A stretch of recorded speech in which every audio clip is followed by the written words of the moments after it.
Well, as I told you, we'd be back to do chapter 9 as we start through chapters 9, 10, 11, 12, preparing us for test number 3, which you will do online.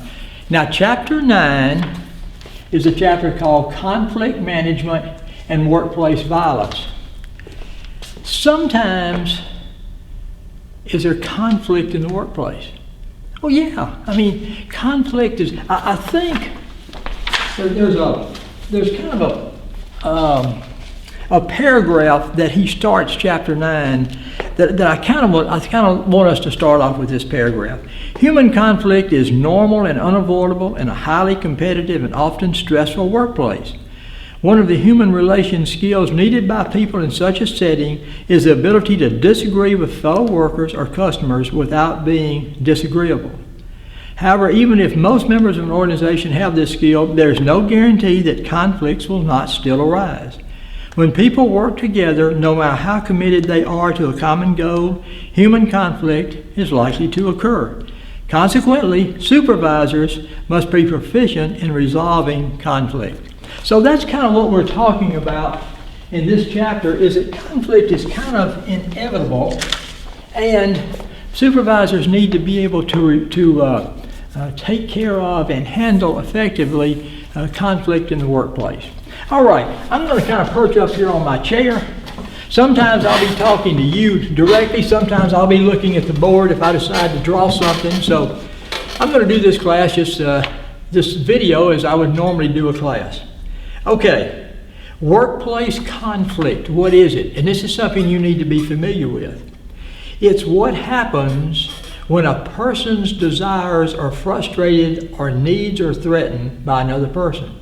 So if your desires are frustrated or your needs are threatened by another person, that can bring about conflict.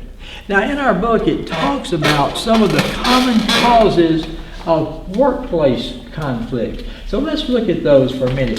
I didn't put those in your handout. Again, I can't put everything in a handout in study notes that are in the chapter, so we might kind of look along, and this video may help us with that. Common causes of workplace conflict in chapter 9.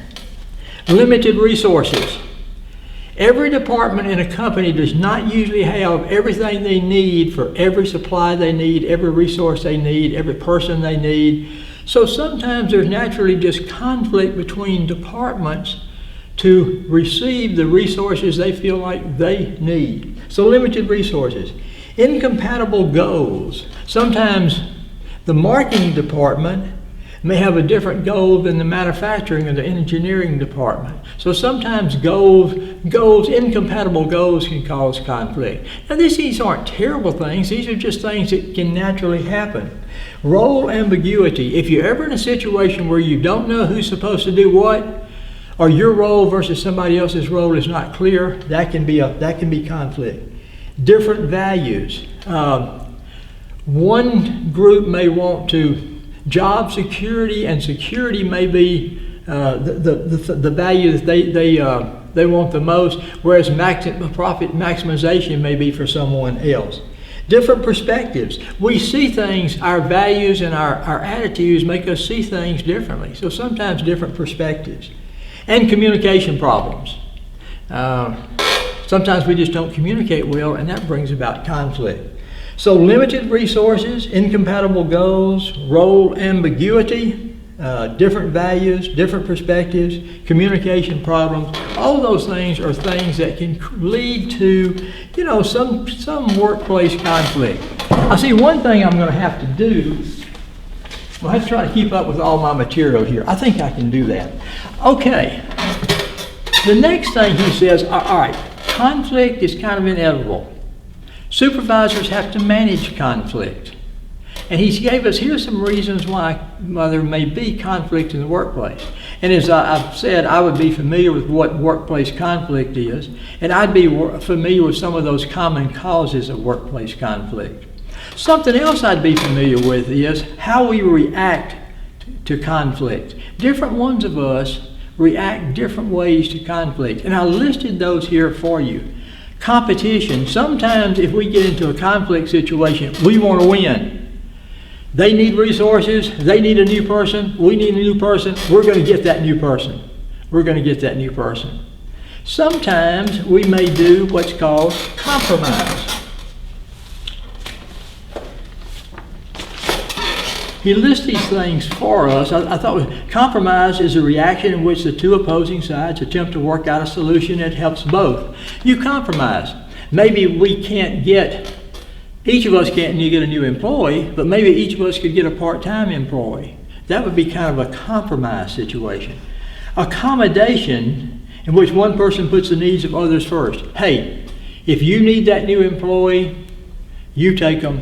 We'll just do the best we can with what we have. That would be accommodation. So we've looked at competition, accommodation, compromise.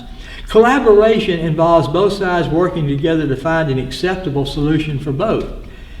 Collaboration is kind of like compromise, but in collaboration, the example would be, I tell you what, let's see if we can hire somebody that has the skills and the education maybe you need and the skills and education that I need, and we'll share that person. We'll collaborate in that type of way.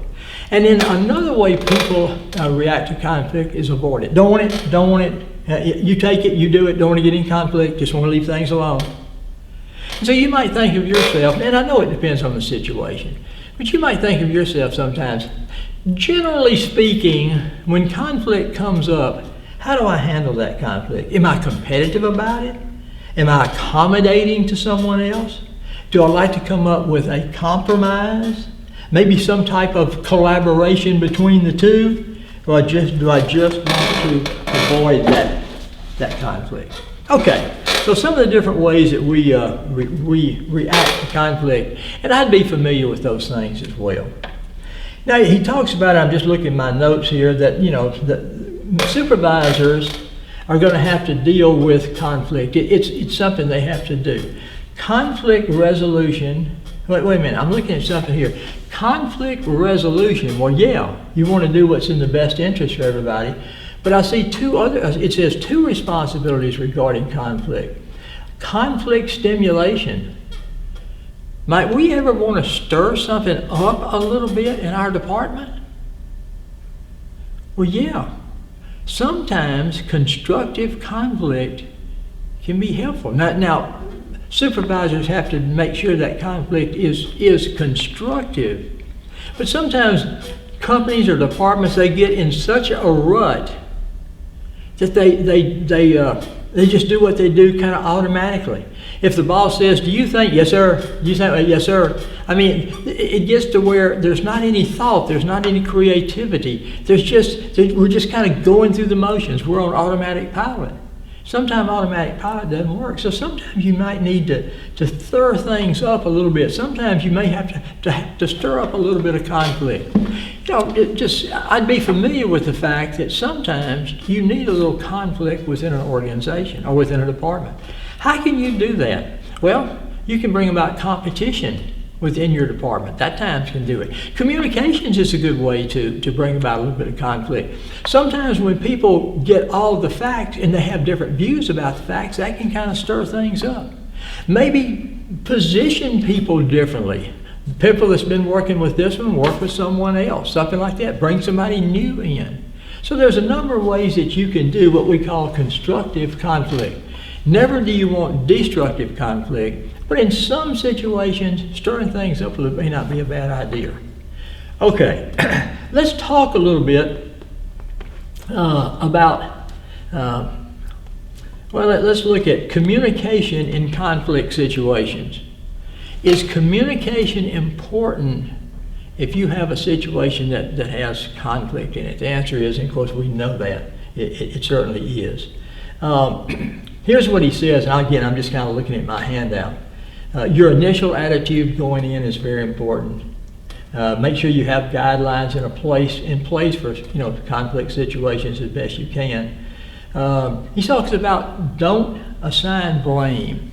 Let's talk about, I want you to be familiar with that particular one as far as communications in conflict situations. I want you to be familiar with this thing about assigning blame. Most of the time, generally speaking, it is not helpful to assign blame. Okay, let's start off by resolving this conflict by making sure everybody knows Joe is to blame. Does that really help to start resolving the conflict? Well, the answer is it really doesn't. Do you think Joe already knows he's to blame? Yeah. Do you think you have to bring it out? No. So most of the time, I would say this: when you're communicating in conflict situations, don't start off or don't assign blame. What's done is done. Uh-oh, I got so still, I cut off part of my lights. I didn't go to sleep on you, did I? Okay. Don't assign blame.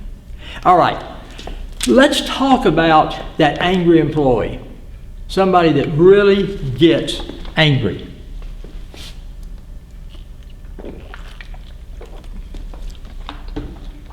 Whenever the Academy Awards come out next time for pictures and everything, y'all may want to nominate this series on Business 211 that we're doing together here for me for an Academy Award on this performance. So just keep that in mind. You may need to email Professor Pierce, my boss, and say, "Guys, just great! What an actor! What an actor!" Don't have to do that. All right. When an employee becomes angry, what's the first priority that you start with? Calm the angry employee. You can't do anything else until you calm the angry employee. Okay. So again, be familiar with that when you have a situation where you have an angry employee, make sure that you calm that angry employee. Get the angry employee calm first. Then, how to calm an angry employee. Don't disagree with them. I'm just looking down through my handout. You know what? You're wrong. That's not right. You're not telling the truth. It's not going to calm an angry employee. So, don't disagree with them. Let them talk. Number 2, paraphrase or repeat. Oh, wait a minute. Tom, did you just say that yesterday morning such and such and such and such? So, talk, repeat back what they said so that you have full understanding, and it kind of slows them down a little bit. Number 3, acknowledge. Tom, I know you're angry. Tom, I know you're angry. We can work it out. We'll arrive at a solution. We can handle this. We'll do it. You see that number 4? Work with me. I want to work with you. We can work this thing out. We may need to come to the office. It may take us a little while, but we can work this out. And then, of course, 5, arrive at a solution. We want to work this out so we can arrive at something that's better for you and better for the whole department. So I'd be familiar with some of the things that can calm an angry employee. Some things to do or not do. Don't disagree with them. Repeat, paraphrase things that they have to say. Acknowledge their anger. Ask them to work with you at arriving to a solution. Okay, I'd be familiar with those things. Dealing with an angry employee. I'm going to throw these in for just a second over here on your handout. Some things don't do. Don't become angry yourself. Don't walk away or hang up. That makes them angrier. Don't tell them they're being rude. They know they're being rude. They're mad. What things can you do as a supervisor? Control your breathing. Make sure you do that. Watch for the real message. What is that person really telling me? Remember, we have verbal and nonverbal communications. Read between the lines and see if you can pick up why that person's really angry. And watch do make sure that you watch your voice, your body language, and the voice and the body language of the other person as well. Okay. Now the next thing he talks about is negativity. Have you ever been around a negative person? It's a downer, isn't it? It's a downer. Can one negative person draw 5 more people down? It seems like they can. Wouldn't you just hate to go to work if you know that somebody is always negative about things? And so I'd like for you to be familiar with the definition of negativity. I call it the any definition, A-N-Y, the any definition. The definition is any behavior on the part of any employee at any level that works against optimum performance of the organization. It's my any definition, and I'd just be familiar with that definition. Now, let's talk a little bit. I'd talk a little bit about how you can overcome negativity. Let me get my book. This will help us. I mentioned it on my handout, but I really didn't spell out those things that you could do. So let's see if I can find how to recognizing negativity. Overcoming negativity. And these are some things that I would be familiar with. What can you do to overcome negativity? Communicate. Communicate with that person. Establish clear expectations. A person needs to know what they need to be doing, and you need to communicate with them on a regular basis. Provide for anxiety venting. Sometimes you just need to talk. Sometimes you just need to vent. If that's what they need to do, let them do it. Build trust. Sometimes people will turn loose of some of that negativity if they have trust in you. Negativity is almost a shield. Almost everything's wrong because I'm afraid if I say anything's right, it won't be that way and I'll be disappointed. But if you build trust with that person, that can help. And involve employees. If you can involve employees, it's kind of hard to be negative if you're a part of what's going on, if you're a part of what's putting it together. So let them be a part. I think those things, communicate, establish clear expectations, provide for anxiety venting, build trust, and involve employees. I think all of those things are probably things that can help overcome negativity, and they'd be things that I'd be familiar with. Now, our author changes gears here, and he says, okay, sometimes workplace conflict can lead to workplace violence. And this is kind of scary stuff. We have seen things that have happened in schools, in churches, and in businesses, especially over the last number of years, that are so disturbing, where people come in and create real violence in the workplace. So if you get into extreme conflict, what you're really doing, you're moving over to workplace violence.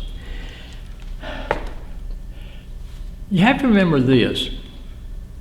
Even violent employees have rights. Now, I don't want to go off on a tangent here, but let me just kind of explain. If a violent employee is doing things that could harm other people, they're in a shooter situation. They're an active shooter. The protocol now, when first responders arrive, is to negate the active shooter, to take the active shooter out, however the active shooter needs to be taken out, to make sure whatever that person is doing that threatens the lives of others is stopped by whatever means they have to stop it. But once that's done, that person, if that person is still with us, that person has rights and has to be treated accordingly, just like you and I have rights. So I would be familiar with the fact that sometimes extreme conflict in the workplace can change into workplace violence. And even violent workers do not forfeit their rights. Okay. How can you, let me go back and I'll grab my text again. I like to work off of both of these because, again, sometimes, I should have oiled this chair, sorry. Sometimes I don't put quite as much in my study guides because I just don't have the opportunity is what is in the book itself. Reducing the risk of workplace violence. And our author, and I think I listed several of those for us, but our author talked about some things that you can do to reduce the possibility of workplace violence. One of them he mentions is natural surveillance. Laying out your business and laying out your things so that there's no blind spots. And people can see sort of other people. Involves designing, arranging, and operating the workplace in a way that minimizes secluded areas, making all areas inside and outside of the facility easily observable. Some other things he says you can do to reduce the risk is control of access. Some people just shouldn't be able to get into some places, so control access to places. Establishment of territoriality. Different, again, that's almost the same sort of way. Different people work in different areas, and they pretty much should be in that area. And if you see somebody that's not normally in that area, just make a check on that. Activity support involves organizing workflow and natural traffic patterns in a way that maximizes the number of employees conducting natural surveillance. And then administration should do things. We've even talked a time or two about having some type of your student ID, where you would have to show that ID to be allowed into the building here. Now, I don't think that's been talked about. It's never been implemented because it's almost unworkable. You know how many students would forget their ID every day? And if we didn't let them in class, so we haven't done it. But we have security here. We have occasionally we have the state police come and talk to us about how to handle a situation if you had an active shooter or something like this. We've certainly done some things here at Delta to be helpful. But I think what I'd like for you to be familiar with as far as reducing the risk, I'd like for you to be familiar with what natural surveillance is. Designing, arranging, and operating the workplace in a way that minimizes secluded areas. So I'll tell you what, I think that kind of talks about the things that we want to talk about in Chapter 9. I think I have mentioned most everything in here that I think would be important for us to be familiar with or to know when it relates to conflict management and workplace violence. I'm just kind of looking through my notes, seeing if there's anything else that we need to talk about. Again, I think I've got this one pretty well done. Okay. So that's how I'm going to do chapters. This was chapter 9. This is how I'm going to do chapters 10, 11, 12, 13, 14, 15, all the rest of the chapters in the book. So even though I wish you were sitting out here with me and doing this together, because I enjoy it. We have a smaller class, and it's really a fun class. But since we can't do that, I'm just going to pretend you're here. And I'm going to pretend I hear you talking, and we're going to go through these different. Now, as I mentioned, Professor Peels always likes a spike up in sound to know that I have finished a chapter. So we are done with Chapter 9, Workplace Violence. And so what I'm going to do, I've got my hairstylist back there, and I've got makeup artists back, and they're going to redo my makeup and my hair and everything to get ready for chapter number 10. So I don't know when you are going to watch 9 and when you may watch 10, but I'm getting ready to do 10 in about 3 minutes after I finish this one. So we are wrapping up chapter 9. Thank you. I'll see you at 10.